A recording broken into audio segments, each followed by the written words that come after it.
I saw something I shouldn't have. That's how these things always start, isn't it? Not with a warning, not with a premonition. Just a moment of being in the wrong place at the wrong time, holding a tray of dirty martinis with olives that someone had touched and pushed back across the bar. The Roosevelt Hotel's back corridor wasn't supposed to be occupied that night. I'd worked the evening shift at the Velvet Room, the hotel's private lounge, for 3 years, and I knew the rhythms: when to slip through the service hallway, when to avoid the penthouse elevator, when the security detail changed shifts. The owners didn't care what we saw or heard. They'd trained us into invisibility. But invisibility only works if you stay silent. I ducked into the corridor to grab fresh linens from the storage closet, my feet aching in those ridiculous heels they made us wear. The hallway was cold, lit by that industrial white light that made everything look like a crime scene. My reflection in the polished glass door showed me exactly what I'd become: a ghost in a black dress, auburn hair twisted so tight my scalp ached, eyes that had learned not to see. That's when I heard the voices. At first, I thought it was just hotel guests. But the tone, low, controlled, laced with a particular kind of violence, stopped me mid-step. I shouldn't have looked. Every instinct I'd cultivated over 3 years screamed at me to keep walking, to grab the linens, to vanish back into the lounge where the jazz was soft and the problems belonged to other people. Instead, I looked. The door to the executive suite was cracked open, maybe 3 inches. Through it, I saw a man standing with his back to me. Tall, expensive suit, charcoal gray, tailored so precisely it looked like armor. His hand was raised, and he was holding something. Not a gun, not yet, but the way he held it suggested that guns were familiar to him. He was holding a ledger. "This discrepancy," he said, his voice so quiet I had to strain to hear it, "explains itself, or you do." The man on the receiving end of this question made a sound. Not quite a word, not quite a whimper. He was older, with the soft face of someone who'd spent too many years behind a desk, and he was trembling so hard I could see his shoulders shake from where I stood. "Signor Alessio, I can explain." The man with the ledger. Alessio turned his head just slightly. I saw his profile. Sharp, beautiful in a way that made my stomach drop. Dark eyes that looked like they'd been carved from obsidian and set into a face that had been designed specifically to make people afraid. He looked about 35. He looked like he'd never questioned anything in his life. "No," he said. "You can't." He lowered his hand. The ledger slapped against the desk with a sound like a gunshot. The older man flinched. "I should have left then. I know that now. I've replayed this moment 1,000 times, and every time I reach this point, I know I should have walked away, should have grabbed the linens, should have become the ghost they'd trained me to be." But he turned. Alessio turned fully toward the sound I hadn't even realized I'd made a small intake of breath, a subtle shift of weight, and his eyes found mine through that 3-inch crack of darkness. Time did something strange. It didn't stop. Exactly. It fragmented. I was aware of 1,000 things simultaneously. The hem of my dress, the way my heart had stopped beating, and then started again at double speed, the smell of rain from the open window, the weight of the linen bundle I was supposed to carry, the exact angle of his gaze as it traveled from my eyes to my dress to the small name tag that read, Nina. He saw me. In that moment, with a terrified man standing behind him and a ledger full of crimes on the desk, Alessio Moretti saw me, and something in his expression shifted, not recognition, but something darker, a kind of interest that made my skin feel too tight. "Get out," he said to the older man, his eyes never leaving mine. The man didn't need to be told twice. He practically fell over himself getting toward a back exit, his footsteps echoing down the corridor. I heard a door slam somewhere in the distance. And then it was just us. Alessio stepped fully into the doorway. In the fluorescent light, I could see every detail. The expensive watch, the way his jaw was constructed, the small scar above his left eyebrow, the ring on his right hand, gold, heavy, with a symbol I didn't recognize. Everything about him screamed old money and older violence.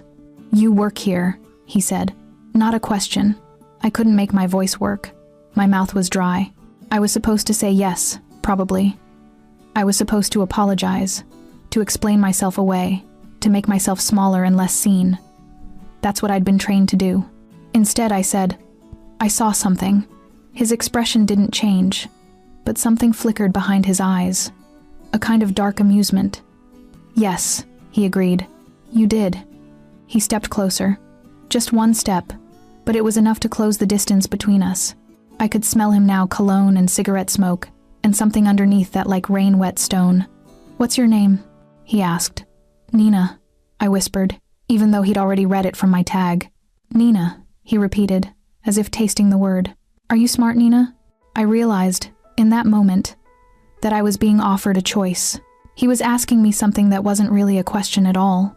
He was asking, "Are you smart enough to understand what happens to people who talk about what they see?" "Yes," I said. "Good." He reached out, and I thought he might touch my face. Instead, he took the linen bundle from my arms, his fingers brushing mine for half a second. That touch felt like a threat and a promise, and something that made my pulse spike in a way that had nothing to do with fear. He set the linens on a nearby table. "Go back to work, Nina," he said. "Pour drinks. Smile at guests. Forget this happened. And if I can't?" The words left my mouth before I could stop them. He smiled. "It was the most dangerous thing I'd ever seen. Then we'll have a different conversation," he said. "One I don't think you'll enjoy." He stepped back into the suite and closed the door. I stood in that cold hallway for what felt like hours, but was probably only seconds. My hands shaking, my entire body vibrating with a fear that tasted like metal and felt disturbingly similar to attraction. Behind that closed door, I heard him pick up the phone. I heard him say one word, "Clean." And I understood, with absolute clarity, that Alessio Moretti had just offered me mercy. The question was, for how long? 3 days passed. 3 days of pouring drinks with steady hands, and smiling at guests who tipped poorly and asking about their evenings in a voice that belonged to someone else entirely. 3 days of going home to my apartment in Murray Hill, locking both doors, checking the windows, and lying awake wondering if someone was coming for me. 3 days of knowing that I'd seen something that could destroy a life, and that I was still alive. That seemed significant. The 4th day, I found out who he was. I learned it the way everyone learns important information in New York, through gossip. One of the older bartenders, Marcus, mentioned it casually while we were setting up for the evening service. He was wiping down glasses, his movements economical after 40 years in the business. "That guy in the penthouse the other night?" he said, not looking at me. "The one who made that guy cry?" "I didn't see anything," I said immediately. Marcus smiled. He had the kind of smile that suggested he knew exactly how much I'd seen. "Right," he said. "You didn't see anything. Anyway, that was Alessio Moretti. Moretti family. Old money, older crimes. His father ran things until about 5 years ago, then Alessio took over. Handles the legitimate businesses. The other stuff. He trailed off, which was almost worse than if he'd finished the sentence." "What other stuff?" I asked, against my better judgment. "The kind that doesn't get discussed," Marcus said. "But between you and me, the guy's not stupid. He's not the type to play games or make mistakes. If you saw him do something, and you're still breathing, it's because he decided that's how things should be." That was supposed to be reassuring. It wasn't. I'd made a bargain, I realized. I'd traded my safety for silence. And as long as I kept my end of the bargain, Alessio Moretti would keep his. But that kind of understanding, that kind of debt didn't sit easy. It sat like a stone in my chest. On the 7th day, he came back. He didn't come with the same dramatic quality as before. There was no violent interrogation happening in the penthouse. No terrified man making deals with his life. He simply walked into the lounge around 11 o'clock, ordered a Negroni from Marcus, and sat in a corner booth, reading a newspaper as if he owned it. He probably did own it. He probably owned half of Manhattan. I avoided looking at him for 40 minutes. I poured drinks for people who didn't matter, laughed at jokes that weren't funny, cleared glasses from tables where couples were too caught up in each other to notice the world ending around them. But I felt him watching. That awareness was physical, like being touched without being touched, like standing in sunlight after weeks in darkness. It made my hands shake in ways that had nothing to do with fear, and everything to do with something I didn't want to name. Finally, inevitably, our eyes met. He smiled slightly and gestured for me to come over. "No," I mouthed, shaking my head. His expression didn't change, but something shifted in his posture. He set down his newspaper. He picked up his drink and took a deliberate sip. He was telling me that he was patient, that this was going to happen, that my refusal was merely a delay rather than a denial. I walked over. "Mr. Moretti," I said, keeping my voice level. "Is something wrong with your drink?" "Nothing's wrong with my drink," He gestured to the seat across from him. Sit. I'm working. I know. He leaned back slightly. I'm asking anyway. I sat. This close, I could see the details I'd missed in the hallway. The way his eyes weren't just dark, they were layered, different shades of obsidian and black and something almost amber in the center. The way his hands moved with precise efficiency. No wasted motion. The way he carried himself as if violence was just one of his possible futures, not a threat. You haven't spoken about what you saw, he said. Not a question. No. Good. He picked up his drink. That's smart. I like smart. Is that why you came back? I asked. To make sure I was still being smart? Partly. He leaned forward slightly. His cologne, that rain-wet stone scent, surrounded me. Mostly I came back because I was curious. About what? About you. He said it simply, as if it made perfect sense. You work here 3 years. You're invisible the way you've trained yourself. But you're not actually invisible. You're just excellent at observation. You notice things. You notice people. He paused. You noticed me. My throat was dry. I did my job. No, he said quietly. If you'd done your job, you would have kept walking. Instead, you looked. You chose to see. And now you own that choice, I said, understanding settling into my bones. That's what you're saying. I saw you, so now I'm dead. You could frame it that way, he said. Or you could understand that I'm giving you a choice. A real one. He set down his glass with deliberate care. Forget what you saw. Pretend I'm just another guest. Build whatever ordinary life makes you happy. Marry someone safe. Have children. Die at 80 without ever knowing what it felt like to actually matter. He said it all so casually, as if he was describing something inevitable, rather than offering an alternative. Or, I asked, or, except that you've already crossed a line, and see what's on the other side of it. That sounds dangerous, I whispered. It is, he agreed. It's also the only thing either of us will ever remember about being alive. He stood, left cash on the table too much, deliberately too much, and walked out of the lounge without waiting for my response. But I understood, as I watched him leave, that I'd already made a choice the moment I looked through that crack in the door. Everything else was just deciding which version of myself I wanted to become. I did something stupid. Well, stupider than just being involved with Alessio Moretti, which was already the definition of stupid. But this was an additional layer of stupidity that I should have recognized and avoided like the very particular brand of fire it was. I looked him up. This was predating the internet's death spiral into uselessness, but not by much. I found newspaper articles from 3 years ago, Alessio's father, Vittorio Moretti, passing the business to his son. There was a photo of them together at some charity event. Vittorio was smaller than I expected, elegant in a way that suggested he didn't need to prove anything to anyone. Alessio stood slightly behind and to the left, with an expression of absolutely no feeling whatsoever. The caption read, Vittorio Moretti, 68, founder of Moretti Enterprises, passes the reins to son Alessio, 32. The family continues a legacy of philanthropic work and legitimate business development in the New York area. Legitimate business development. That was what they called it when the articles needed to pretend they didn't know what everyone in the city already understood.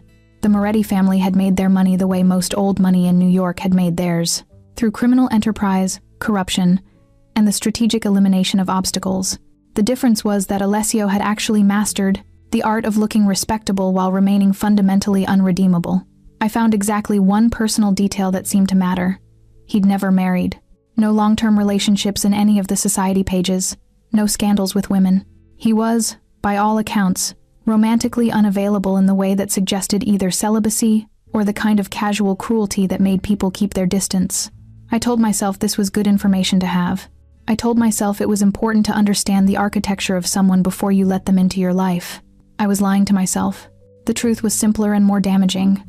I was trying to understand him because I'd already decided to let him in.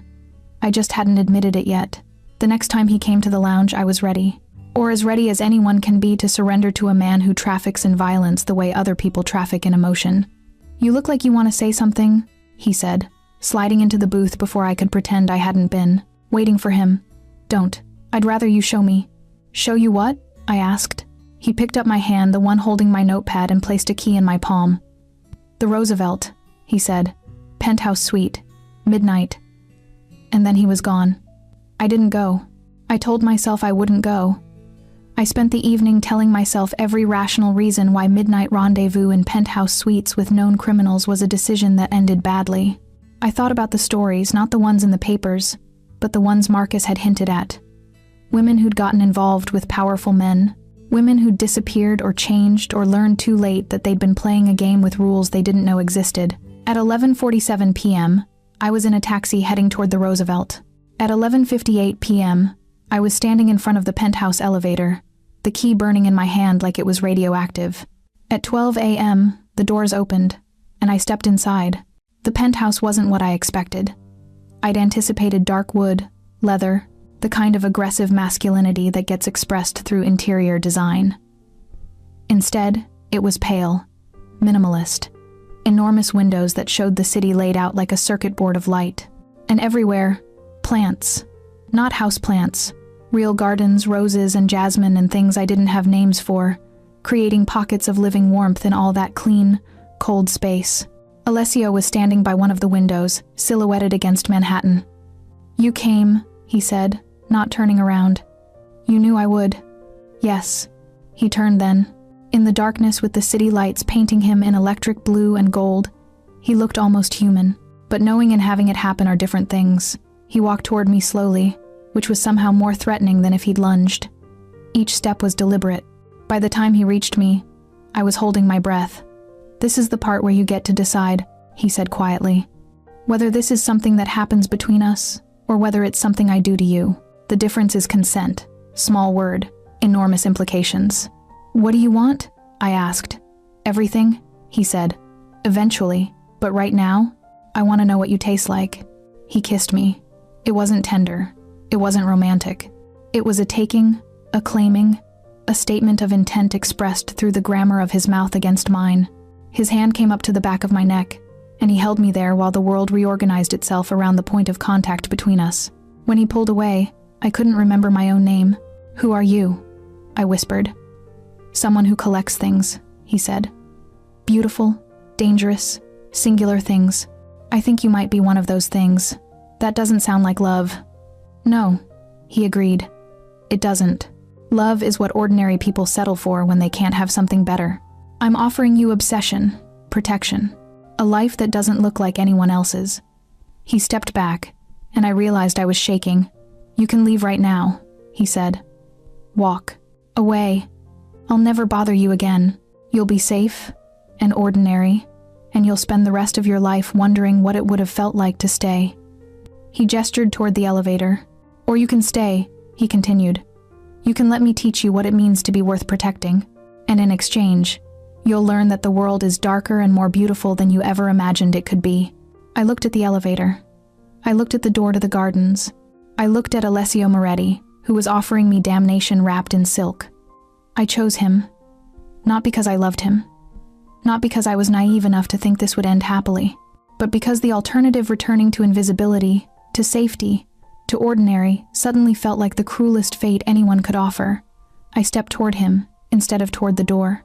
His smile was like a predator's. It was the most honest moment of his life. The problem with making a deal with the devil is that the devil has competitors. For 2 weeks, I existed in a strange, suspended reality. I kept my job at the lounge. I kept my apartment. I kept my life looking normal on the surface. But every night, I was in the penthouse. Every night, I was learning exactly how dangerous it was to matter to someone like Alessio Moretti. He didn't rush anything. That was somehow worse than if he had. He kissed me in those gardens, trailed his fingers across my skin, whispered things in Italian that I didn't understand but felt in my bones. He moved through the apartment like he was choreographing something, every motion deliberate, every touch strategic. He was teaching me something. That intimacy could be a form of warfare. But he didn't take me to bed. Not in the way I was beginning to crave, with a desperation that felt almost dangerous. "Patience," he'd murmur against my neck. "Everything that matters requires patience." I should have recognized this as a warning. Instead, I recognized it as a promise. On the 15th night, everything changed. I was at the lounge when it happened. Friday night, busy. The kind of evening where you get lost in the rhythm of pouring drinks and clearing glasses and pretending that everything is fine. Around 9 p.m., 2 men came in. They weren't the usual type. They had that specific bearing of people who were about to cause problems. They sat in a corner booth. They ordered expensive whiskey, and they spent 3 hours watching me. At first, I thought it was paranoia, but Marcus noticed it too. He pulled me aside around midnight. "Those guys," he said quietly. "You know them?" "No." "Then we have a problem," he said. "Because I know them, and they don't look at people like that unless someone sent them." My stomach dropped. "What are you saying?" "I'm saying," Marcus said carefully, "that whatever situation you're in, it's about to get more complicated." At 12:30 a.m., when I went to the back to grab fresh supplies, I found a note tucked into my locker. No envelope, no ceremony, just paper, with a single sentence in handwriting that was sharp enough to draw blood. "Tell Alessio the Castellano family knows about his waitress." My hands shook as I pulled out my phone.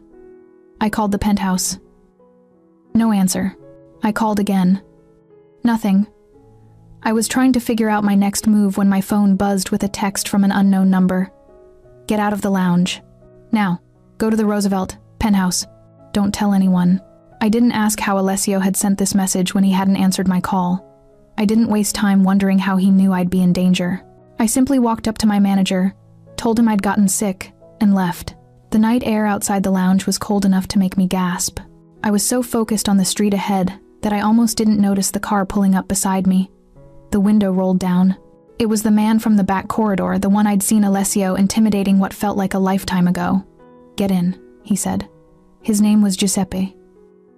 I'd learn this later. For now, he was just a threat with a car. "No," I said, and I started walking faster. "Signorina." His tone suggested I was being difficult about something very simple. "I have orders to get you to safety. The alternative is I leave you here, and the Castellano family finds you within the hour. You want that?" I got in the car. The ride to the Roosevelt was silent except for the sound of the radio playing something in Italian. Giuseppe kept glancing in the rear-view mirror, watching for tails. His jaw was tight, and his hands gripped the steering wheel like it had personally offended him. "How long have you been seeing him?" Giuseppe asked finally. "How is that relevant?" I countered. "Because the Castellano family doesn't move unless they think they have leverage," he said. "And they only think they have leverage if you matter to someone they want to hurt." The words landed somewhere deep inside me, in a place I hadn't known existed. When we got to the penthouse, Alessio was already there. But there wasn't alone. There was an older man with him, elegant in a way that suggested authority rather than intimidation. It took me a moment to recognize him from the photographs. Vittorio Moretti, Alessio's father. "Nina," Alessio said, and I heard something in his voice I'd never heard before. Not softness, exactly, but something that bordered on it. "You're safe." "What's happening?" I asked. "The Castellano family," Vittorio said, his accent thicker than Alessio's, his English measured and precise, "believes they can leverage my son's newfound weakness to consolidate power. They're wrong about the leverage. They may not be wrong about the weakness." He looked at me the way Alessio had looked at that man in the corridor, with absolutely no mercy.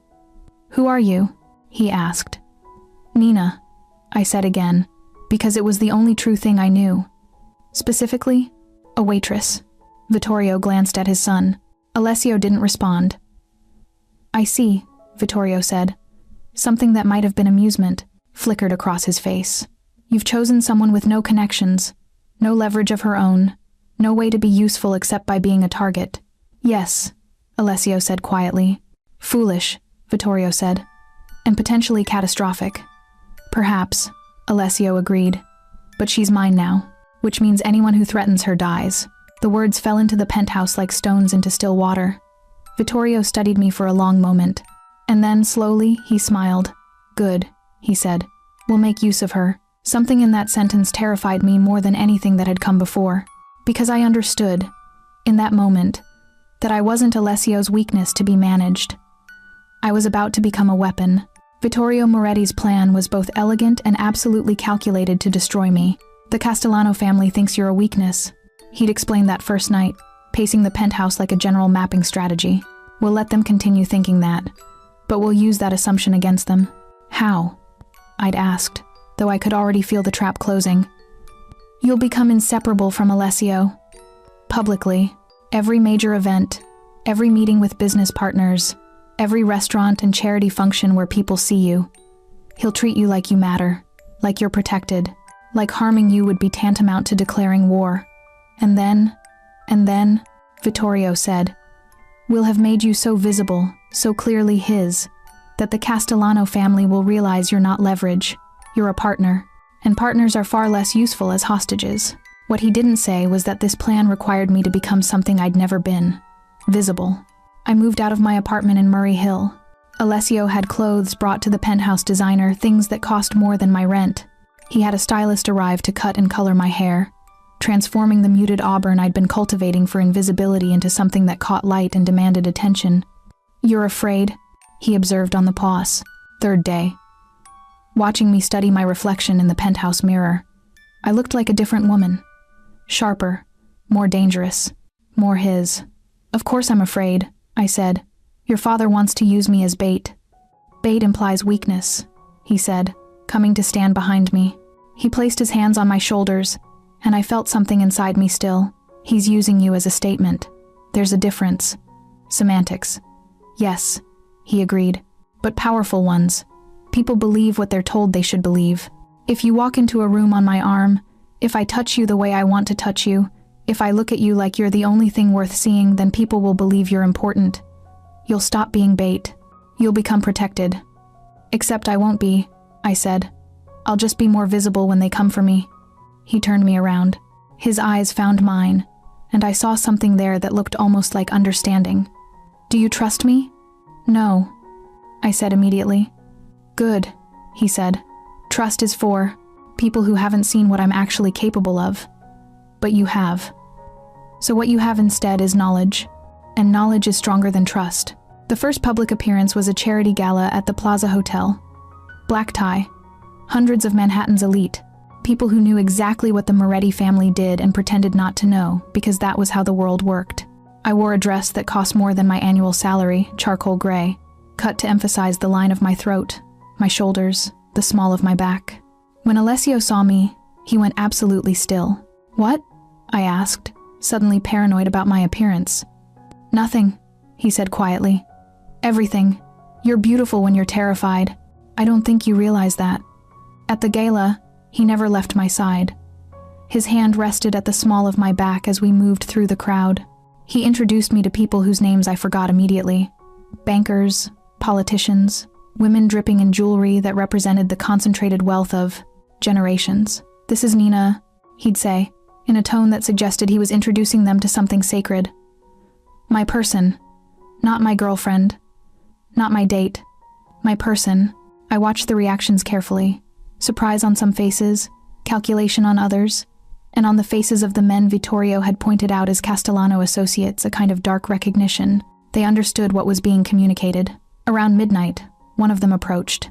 He was older, with the bearing of someone who'd survived through intelligence rather than violence. She's beautiful, he said to Alessio, completely ignoring me as if I were a painting being discussed by two collectors. Yes, Alessio agreed. Dangerous game, attaching yourself to someone. Only if you're afraid of losing them, Alessio said quietly. His hand on my back pressed slightly deeper into my skin. I'm not afraid of anything. The man smiled without humor and walked away. After the gala, in the penthouse, Alessio made love to me for the first time. It wasn't violent, but it wasn't gentle either. It was thorough, consuming, like he was mapping me, claiming me, writing himself into my body in ways that couldn't be undone. He whispered in Italian things I didn't understand but felt in my spine, my chest, the space between my heart and his. Afterward, I lay against him in the darkness of the penthouse, listening to the city breathe outside. Your father's plan, I said. It requires me to be convinced that I'm actually yours, not pretending to be yours, actually yours. Yes, he said. So is that what you're doing? Convincing me? He was quiet for a long time. I'm trying to give you the option to actually be mine, he said finally. Rather than just existing in proximity to me. There's a difference. What's the difference? One means you get to leave if you want to, he said. The other means you stay because you choose to. Every single day. He kissed the top of my head, and I realized, with a kind of dread that felt like falling, that I was no longer afraid of him. I was afraid of what would happen if I lost him. And that fear was infinitely more dangerous than anything the Castellano family could offer. 4 weeks into being Alessio's person, I found the photograph. It was an accident. I was looking for something else, a sweater he'd borrowed, I think. Or maybe I was just cataloging the apartment in the way people do when they're trying to understand someone. The photo was tucked into a book of Italian architecture that sat on the lowest shelf of the penthouse library. A woman, dark hair, sharp features, eyes that held a kind of crystalline coldness that made me understand, immediately and completely, that I was looking at someone who'd been important, not just romantically important. The way her hand rested on his shoulder, the way his expression was soft in a manner I'd never seen before or since this was a woman who'd mattered. "Lucia," Alessio said from behind me. He'd appeared, without sound, which was one of his particular talents. I didn't turn around. "Who was she?" "Someone I was supposed to marry," he said, before everything changed. I closed the book carefully and placed it back on the shelf. "What changed?" "She did," he said. "Or I did. Or the world did. All of the above." I turned to face him. "What happened?" He looked at me for a long moment, really looked at me, in that way that suggested he was weighing whether I could handle the answer. "She realized that loving me meant understanding that I would sacrifice anything, anyone for this family," he said finally. "She couldn't live with that. She married someone safer, someone from a completely different world. Last I heard, they have 3 children." "Do you regret it?" I asked. "Her leaving?" "No," he said. "But I regret that she felt she had to. I regret that she understood something about me that I couldn't change, and that understanding made her run." He stepped closer. "I'm telling you this because I want you to understand what you're choosing. I'm not a good man, Nina. I'm not going to become one. Whatever you build with me, you're building on a foundation of careful cruelty and necessary violence." "I know," I said. "Do you?" he asked. "Or do you think I'm being dramatic? That underneath the ruthlessness, there's actually a good man waiting to be unlocked?" "I think," I said carefully, "that you're trying to scare me away. And I'm trying to understand why." He laughed, a real laugh, surprised and genuine. "Because," he said, "if you stay, I'm going to become obsessed with keeping you. And obsession is a disease that destroys everything it touches." I stepped toward him. "So push me away. Let me leave." "I could," he said, "but I don't want to." "Then stop telling me I should go." He cupped my face in his hands, a gesture so tender it was almost cruel. "If you stay," he said, "there will be moments where you realize what I actually am. Not what I tell you. Not what you've constructed in your imagination. But what I actually do. What I actually am capable of." "I know," I said again. "I've already seen it." "Not like this," he said quietly. "Not when it affects someone you care about." "Is there someone I'm supposed to care about?" I asked. "Your family," he said. "Your mother, your sister. They're the only leverage anyone has." My breath caught. I'd been so focused on survival, on understanding Alessio, that I'd almost forgotten I had a family. My mother taught yoga in Brooklyn. My sister worked in publishing. They existed in a different universe, one that didn't include men like Alessio Moretti. "What about them?" I asked, and I could hear the fear in my voice. "My father is using them as insurance," Alessio said.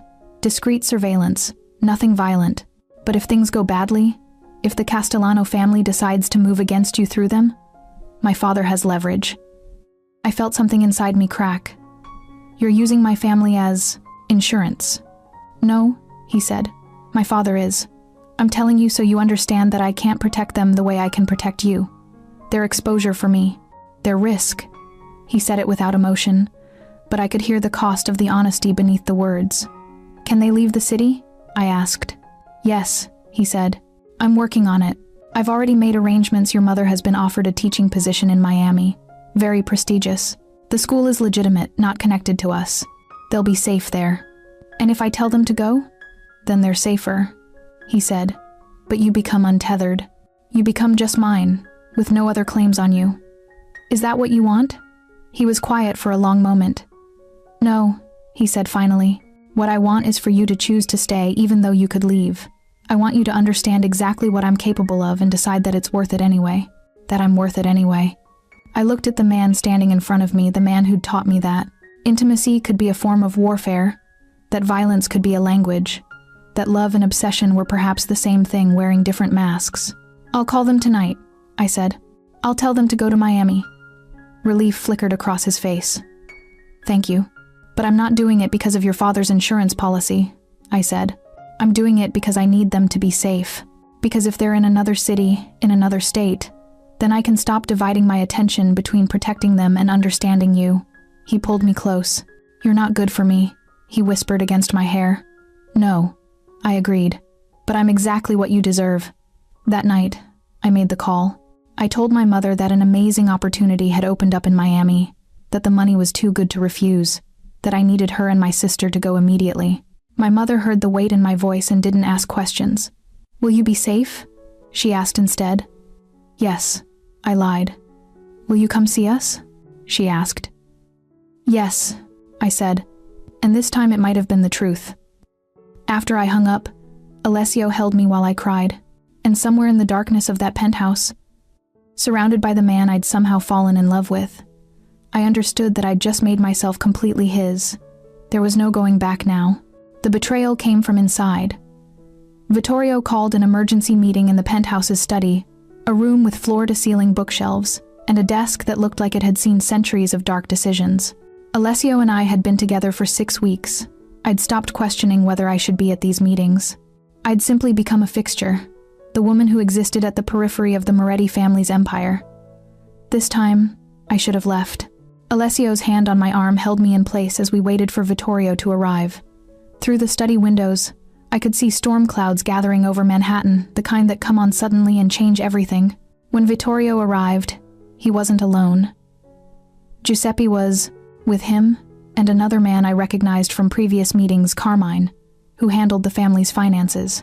They looked serious in a way that suggested something had shattered. We have a problem, Vittorio said without preamble. He placed a folder on the desk. One of our own has been passing information to the Castellano family. I felt Alessio's entire body go rigid beside me. How certain are we? Alessio asked quietly. Completely, Vittorio said. We've known for 3 weeks. We've been allowing the traitor to continue providing information while we've fed them false intelligence. But today, they made a mistake. Today, they provided information that could only have come from the inner council. He opened the folder. Photos spilled out images of me. In the lounge, at the gala, entering the penthouse. The documentation of my entire integration into Alessio's life. Someone showed these to the Castellano family and suggested that if they moved against you through her, you'd fold, Vittorio said. The implication being that the traitor wanted the Castellano family to make that move, so they could take over, Alessio said, understanding immediately. While I was distracted with her recovery or her death, my mouth was dry. Who? I asked, but I wasn't sure I wanted the answer. Vittorio looked at his son. Something passed between them, a moment of understanding that belonged only to them. Giuseppe, Alessio said. It wasn't a question. Giuseppe, who'd been with the family for 30 years. Giuseppe, who'd picked me up from the lounge when I was afraid. Giuseppe, who'd never spoken to me with anything but courtesy. I'm sorry, Giuseppe said, and he sounded like he actually meant it. But your father is getting old, and you're not ready to lead. The Castellano family is willing to let you live if you step aside. They're willing to let all of us live if someone more capable takes over. Alessio's expression didn't change, but something fundamental shifted in the air around him. It was like watching a predator recognize that the prey had suddenly turned dangerous. You've been with this family since before I was born, Alessio said quietly. I know, Giuseppe said, which is why I wanted to spare you the hard choices. Let me take this burden. Let you have a normal life. With her? Alessio gestured toward me. You think I could have a normal life with her after this?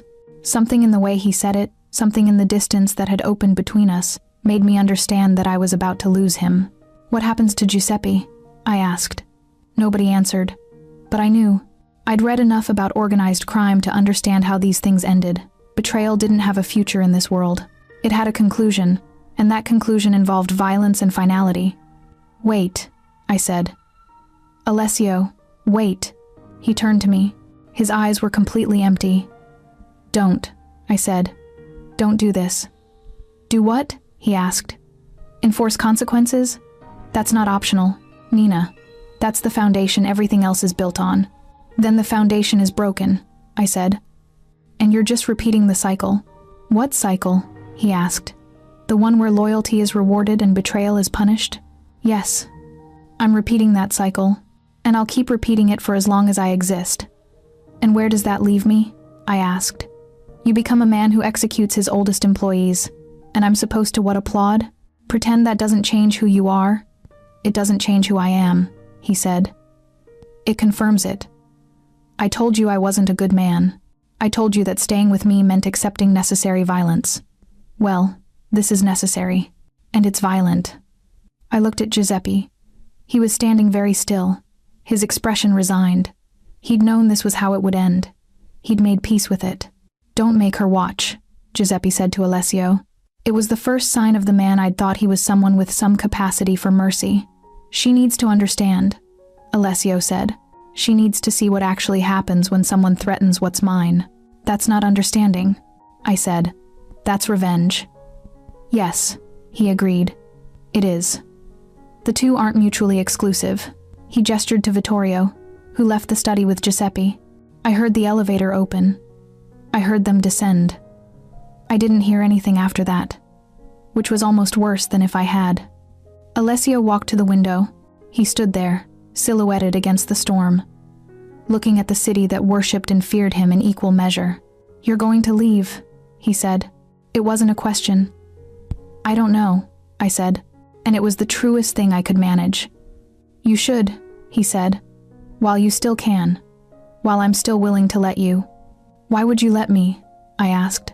He turned to face me, and his expression was the most broken thing I'd ever seen.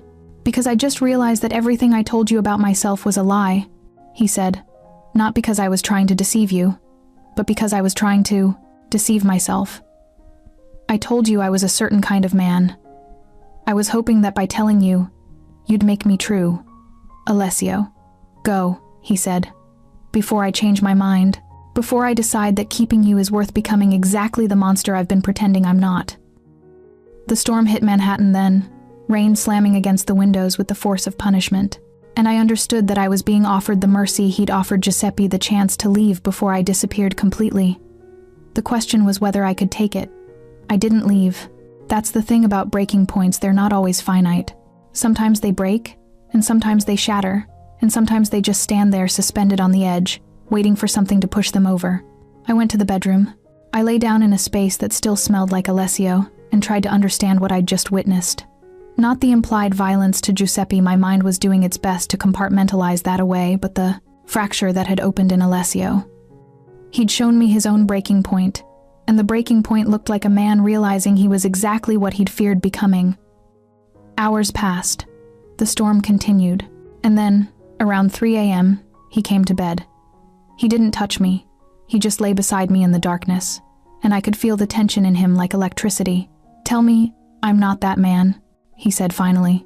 Tell me that what just happened doesn't make me what I've always feared. I can't, I said. He made a sound, something between a laugh and a sob. I know, but I can tell you that the man who let Giuseppe make his choice, who warned him what would happen, who gave him the chance to refuse that man is not the monster he thinks he is. You don't know that, Alessio said. You're just saying what I need to hear. Yes, I admitted. But maybe what you need to hear is that being capable of monstrosity and being monstrous are different things. Maybe it's the capacity for conscience that makes the difference. He turned to me then. In the darkness, I could barely see his features. When I was 12, he said, my father brought me to watch his first execution. It was someone who'd stolen from the family, someone who'd thought the rules didn't apply to him. My father wanted me to understand the cost of disloyalty. He paused. What I understood instead was that I was capable of looking at violence and becoming desensitized to it. That I could watch something horrific and then eat dinner like nothing had happened. I understood that I could become a man who did terrible things and stopped feeling anything about it. Is that what happened? I asked. You became that man? I don't know, he said. I used to think so, but then you showed up. And suddenly I started feeling things again. Suddenly I wanted to protect something instead of just control it. Suddenly I understood what I'd been building, not an empire, but a prison. A prison I couldn't leave. He pulled me closer. When Giuseppe betrayed me, I wanted to kill him myself. Not for the betrayal, but for the betrayal of everything I'd tried to build with you. I wanted to destroy him because he threatened what I had with you. And that desire, that visceral, animal need, it terrified me. Why? I asked. Because it proved that I could still feel, he said. That underneath all the control and the calculation, there's a man who can still be hurt. And if I can be hurt, then you can be hurt. And if you can be hurt, then every single person I care about becomes a liability. I understood then. The coldness wasn't a default state for him. It was a choice he made, repeatedly, to protect the people he cared about from the consequences of his actions. You were protecting me, I said. When you told me to leave. Yes, he said. I was trying to save you from myself. The Castellano family made their move the next day. They hit one of the family's warehouses, a relatively minor operation that handled imports of Italian goods, or so the paperwork suggested. When I say they hit, what I mean is that they killed everyone inside and left a message written in blood on the walls. Moretti needs to choose. Alessio got the news while we were still in bed. He sat up, and I watched his entire physiology change. The softness, the vulnerability that he'd allowed me to see disappeared. It was like watching a door close on a man I'd just started to know. What does that mean? I asked. The message? It means they're not waiting for my father to decide what to do about me, Alessio said, getting out of bed. They're forcing my hand. I have to respond, or they'll keep hitting us. Family businesses, legitimate operations, anything connected to our name. What happens if you don't respond? We lose credibility, he said. We look weak, and weakness in this world is fatal. He showered. He dressed. He looked at himself in the mirror with an expression of absolute detachment, and I realized I was watching him armor himself, putting on not just clothes, but the entire persona of the man who could order executions and feel nothing. Stay here, he said. Lock the doors. Don't let anyone in except Vittorio. Where are you going? I asked. To remind the Castellano family why they should be afraid of us. He left before I could respond. I waited in the penthouse for 6 hours, watching the city function around me as if violence wasn't happening somewhere below. Around 6 p.m., Vittorio came to see me. He looked tired, older than he had before. What happened? I asked. He responded, Vittorio said, as was necessary. How badly? Badly enough that the message was received, Vittorio said. Not so badly that it couldn't be negotiated back from. Is he hurt? I asked. Not physically, Vittorio said. This seemed to amuse him. You've really changed him, you know. A month ago he wouldn't have cared about his own injuries. 2 months ago he would have enjoyed them. But now... He trailed off, leaving me to fill in the blank. Now Alessio had something to lose. He came back to the penthouse at midnight. There was blood on his shirt, not his own, based on how he moved. He went directly to the shower. I heard the water run and run and run, like he was trying to wash away something that wouldn't come clean. When he emerged, he didn't speak. He just pulled me against him and held me like I was the only thing keeping him anchored to the world. I'm sorry, he whispered. For what? I asked. For making you love a man capable of this. I pulled back and looked at him. I don't love you despite what you're capable of, I said. I love you including what you're capable of. I love the whole man, not the edited version. That's not love, he said. That's Stockholm Syndrome with better lighting. Maybe, I said, but I'm choosing it anyway, and choosing it makes it real. He kissed me then, and I tasted blood and darkness and the desperate hope of a man, trying to believe that he could be something other than what his life had made him. The détente lasted 17 days. For 17 days, there was an uneasy quiet. The Castellano family didn't move. The Moretti family didn't escalate. It was like watching two predators circle each other, each waiting to see if the other would blink first. In those 17 days, Alessio changed. He became less careful, more present. He stopped trying to protect me through distance and started protecting me through proximity. He wanted me with him constantly, not in a controlling way, but in a way that suggested he needed to know where I was, that I was safe, that I was still choosing to be there. On the morning of the 18th day, my mother called.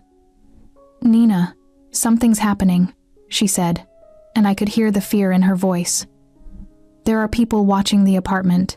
The school got a message saying I needed to leave immediately. My blood went cold. Get on a plane, I said. Use the credit card I gave you. Don't tell anyone where you're going. What's happening? She asked. Someone's using you as leverage, I said. But Alessio won't allow that. Just go. I hung up before she could ask more questions I couldn't answer.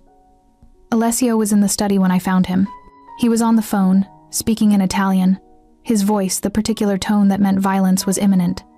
The Castellano family picked them up, he said. Then, we move now. Everyone. I don't care about collateral. I don't care about what looks proportional.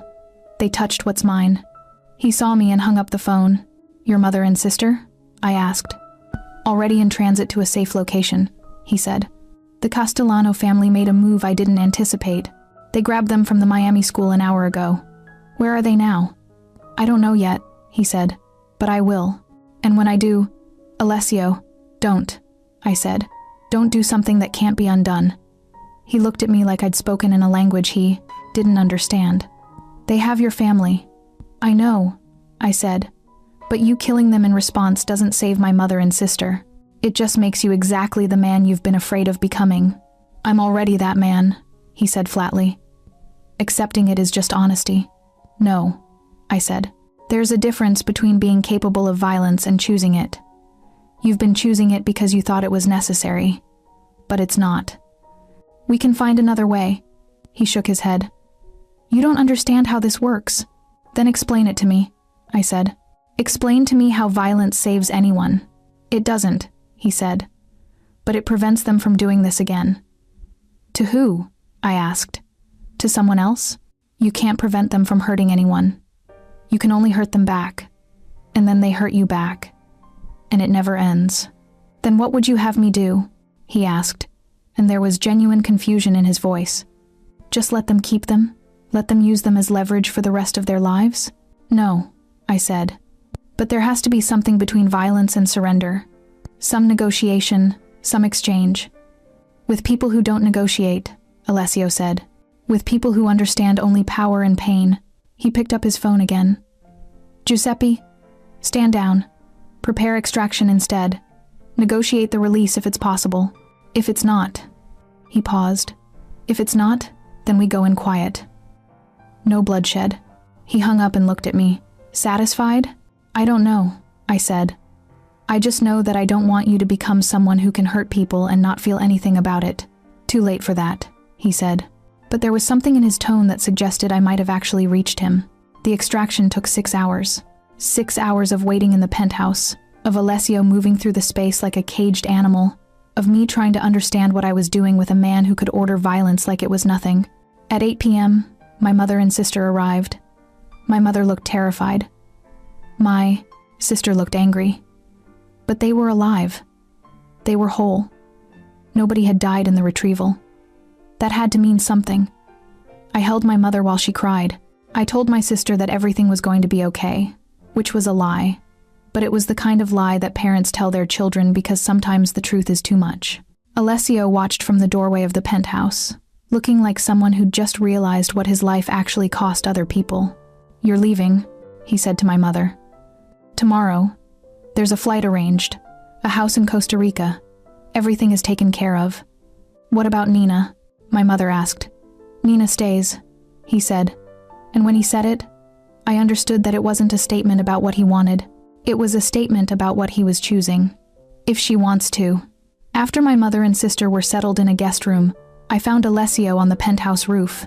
It was raining not the violent storm of before, but a gentle, persistent rain that soaked through his coat.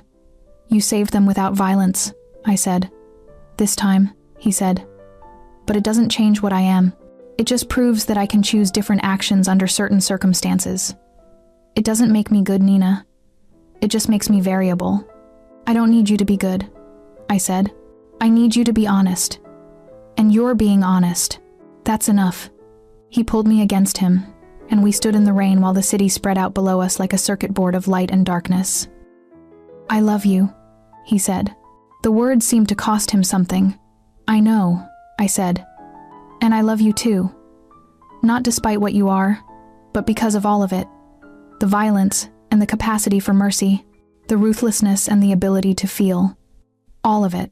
That's very dangerous love, he said. Yes, I agreed. And real is what matters. That night we became something permanent. Not married, the legal system felt irrelevant to what we were building, but committed in a way that suggested we were, choosing each other repeatedly, consciously, despite knowing exactly what we were signing up for. 3 months later, everything changed again. Vittorio Moretti had a heart attack. Not the kind that kills you immediately. The kind that kills you slowly, over weeks of deterioration, as your body reminds you that you're not immortal after all. I watched Alessio become something I'd never seen before. A man watching his father disappear, understanding that he was about to become completely responsible for an empire he'd never wanted. The hospital room smelled like disinfectant and dying things. Vittorio lay in the bed looking smaller than he had before, his chest rising and falling beneath the hospital gown with mechanical precision. "You'll be fine," I whispered to Alessio, standing beside him as we watched his father breathe. "I know," he said. But he said it like someone who'd just realized they didn't have a choice anymore. Vittorio died on a Thursday morning. The funeral was massive. Hundreds of people attended, some legitimate, some not, all of them understanding that they were witnessing the end of an era. Alessio stood at the graveside looking like he'd been carved from stone, his entire being compressed into a single point of control. That night, I found him in the study where everything had begun to fall apart. The study where he'd made decisions that killed men, where he'd learned that conscience was a luxury he could afford. "You're the boss now," I said. "Yes," he said, "completely." "Are you afraid?" "Terrified," he said, and the honesty of it broke something in me. I moved into his lap. He held me like I was the only thing preventing him from shattering entirely. "I want to marry you," he said into my hair. "Not because it will make me respectable, not because it will change what I am, but because I want everyone to know that you chose this. You chose me. That's the only thing I can offer that matters." "Yes," I said immediately. "You don't have to." "Yes," I said again. "I want to marry you. I want to be your wife. I want to be the woman everyone knows chose to stay with the man who can do terrible things and then look you in the eye afterward." We married quietly. Just witnesses and signatures and the kind of ceremony that happens when you understand that marriage isn't about love, it's about choice. It's about saying, "I know what you are, and I'm choosing you anyway." My mother came. My sister came. They understood, in their quiet way, that Nina, the ordinary waitress, had died the night I looked through a crack in a door and saw something I wasn't supposed to see. What had been born in her place was something more dangerous, a woman who'd fallen in love with a man capable of violence and decided that loving him anyway was worth the cost. The Castellano family didn't move again, whether they'd decided Alessio was too dangerous, or whether they'd respected what he'd been willing to do to protect the woman he loved. I never found out. What I did understand was that by surviving them, by choosing me over easier paths, Alessio had proven something to the entire city, that he was more ruthless than they were, more willing to hurt, more committed to what he wanted. Power, I learned, is never about physical strength. It's about having something to lose, and being willing to lose it anyway, if that's what victory requires. 6 months after Vittorio's death, I found out I was pregnant. I told Alessio in the penthouse garden, surrounded by the roses and jasmine that had been growing since that first night when he'd kissed me, and told me he was offering obsession rather than love. He looked at me for a long moment. Then he pulled me against him and cried. Not soft tears, real tears. The kind that suggest your entire worldview has just shifted. "I'm going to be a father," he said, and he sounded like a man discovering a capacity for joy he hadn't known existed. "Yes," I said, "and our child is going to grow up, knowing exactly what his father is, not a romanticized version, the truth. And maybe that will help him become something better, something different. Or they'll become just like me," he said. "Maybe," I said, "but at least they'll understand the choice they're making." My labor began on a wet October night, fitting, somehow, given everything that had come before. The doctors asked about pain management, about epidurals, about the medical protocols for childbirth. I refused all of it. I wanted to feel every moment of this, the cost and the intensity and the transformation from one kind of person to another. Alessio sat beside me through the entire labor, holding my hand, whispering encouragement in Italian when English failed him. And when our daughter was born healthy, screaming, "Absolutely perfect," he cried again. I named her Lucia, after the woman he'd loved before me. He looked at me like I'd given him something he didn't deserve. "She was part of your life," I said. "She changed you. And I respect that. I want our daughter to know that love has multiple chapters. that people matter, that sometimes the people we let go become more important to us than the people we hold. He kissed me then with a tenderness that suggested he'd learned something new about what love could be when it wasn't just about possession. I held our daughter in my arms and looked at the man I'd married, the man I'd fallen in love with when I looked through a crack in a door, and I understood that this was the ending I'd never anticipated. Not darkness, not light, but something infinitely more complex. A life built on honesty instead of pretense. On choosing each other repeatedly, despite knowing exactly what we were capable of. On understanding that love could be both dangerous and real, violent and tender, obsessive and free. We were never going to be safe. We were never going to be ordinary. We were never going to be the kind of people that normal people became. But we were going to be together. And maybe, just maybe, that was enough.